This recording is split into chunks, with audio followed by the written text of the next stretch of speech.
Gentlemen, today I want to talk about the 10 mistakes that men make. Many men make these mistakes, and I'm going to explain why so many men stay stuck. So, I'm going to start this particular episode with a brutal truth, and that is that the world does not hate men, the world ignores mediocrity. In every generation, men rise or fall depending on one thing, that is, how far they are willing to go beyond comfort, excuses, and validation seeking. As we normally say, men are all born the same, but they don't remain that way. So we live in a time when average has become acceptable. Softness has been repackaged as sensitivity, and discipline has been demonized as toxicity. But biology, economics, and psychology do not care. The weak get filtered out. So I'm going to give you the 10 mistakes that men make that make them remain stuck and invisible. The first one is a comfort trap. That is embracing mediocrity. Modern mediocrity is not failure. It is settling. You see it in men who wake up late, they deliver sloppy work, they complain about clients, and they call themselves entrepreneurs. B.F. Skinner, the behavioral psychologist, he showed that when a subject receives inconsistent rewards, sometimes success, sometimes none, then what happens is that this subject becomes addicted to effort without purpose. This is what happens to men stuck in small, repetitive cycles of pseudo productivity. It creates the illusion of progress, which replaces true advancement. Gentlemen, you're not tired. You are uninspired. You overprice poor work because you confuse greed for strategy. I know of so many friends who have struggling businesses, but this is what most young or small businesses do. They overprice. They want to make money instead of earning money. You overdrink because you confuse escape for relaxation. Many men don't know how to enjoy themselves without alcohol around. You entertain fools because you confuse noise for networking. Mediocrity is self-inflicted poverty. As Cal Newport tells us in Deep Work, the ability to focus without distraction on a cognitively demanding task is becoming rare and therefore more valuable. Men who master focus and excellence rise. The rest meme themselves into irrelevance. The second mistake that men make is using money to secure women. I repeat, I've said this before. Money buys comfort, not desire. And you already know that you cannot negotiate desire. In the evolution of desire, David Bass, the evolutionary psychologist, explains that women select mates based on dominance, confidence, and resource potential, not the resources themselves. When you lead with your wallet, you advertise submission, not abundance. Okay? A man's value is not in what he provides materially, but in the frame from which he provides it.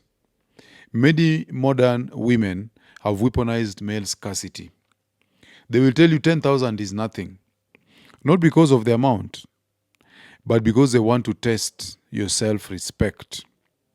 The moment you start negotiating love with money, you lose both.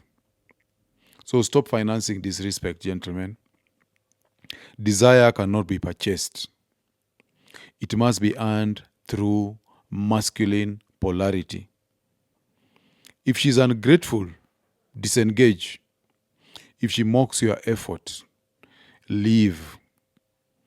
In the myth of male power, Warren Farrell writes that men are the only group conditioned to earn love by what they provide, not who they are. Break that conditioning, gentlemen. The third mistake that many men make is bumming around without progression. If you have a job and nothing else, no side hustles, no learning path, no growth plan, you are in danger. The economy is evolving faster than your comfort zone. According to the World Economic Forum in 2023, 44% of workers' skills will be disrupted within 5 years. That means if you aren't upgrading, you are becoming obsolete. Men who stagnate will eventually be outpaced, not just by the market, but by their women. Hypergamy does not sleep. If she grows and you don't, she is going to outgrow you emotionally, intellectually, and sexually. So there's something Rollo calls the relational marketplace imbalance. That is when a man's sexual marketplace value, it declines while his woman's rises. Contempt is going to replace affection when you have this relational marketplace imbalance. So gentlemen, you must keep ascending. And I said that the burden of performance is something you must embrace into perpetuity. There is no break. There is no point at which you'll say now you're stopping to grow. So you must keep ascending physically, financially, and intellectually. Gentlemen, if you're enjoying this video, please take a moment to like, subscribe, and share it. When you subscribe, you'll always be notified when I drop new content. Also, when you like and share, you help this channel to grow. And more importantly, you help other men to discover the tools that they need to level up. So remember, when one man rises, we all rise. Now let's get back to the video. The fourth mistake that many men make is wasting time with fun women. Gentlemen, you cannot heal trauma with twerking. Many men destroy their momentum by chasing validation through promiscuity. It is not sex that ruins men. It is the direction of their energy. Frequent casual sex drains dopamine and testosterone, the very hormones that are responsible for motivation, drive, and purpose. So in Think and Grow Rich, Napoleon Hill called this energy sexual transmutation, which refers to the redirection of sexual drive into creative power. But today, many men dissipate that power in cheap hotels, fake eyelashes, and endless fun. So you are not relaxing. You are leaking life force. Get unplugged. Reclaim your seed and channel that energy into purpose, not pleasure. The fifth mistake many men make is talking instead of acting. I normally tell people that women are human beings, but men are doing beings. You must act. A man's worth is not in his plans, but in his execution. Psychologist Angela Duckworth wrote in Grit that success is passion and perseverance for long-term goals. Most men have the passion. They can talk a big game, but very few have the perseverance. You have to realize that talking releases dopamine, the same chemical as doing. And this is why therapy works so well with women, because they also enjoy this release of dopamine. And that is why you feel satisfied after talking about your goals and then never act. You've tricked your brain into a false sense of accomplishment. So, gentlemen, stop posting your plans and start executing in silence. The world rewards doers, not dreamers. The sixth mistake that men make is allowing complexity into their lives. Men complicate their lives by rescuing chaos. Broken women, toxic friends, unnecessary drama. Learn from Occam's razor. The simplest path is usually the best. Every problem you invite is a leak of testosterone, focus, and energy.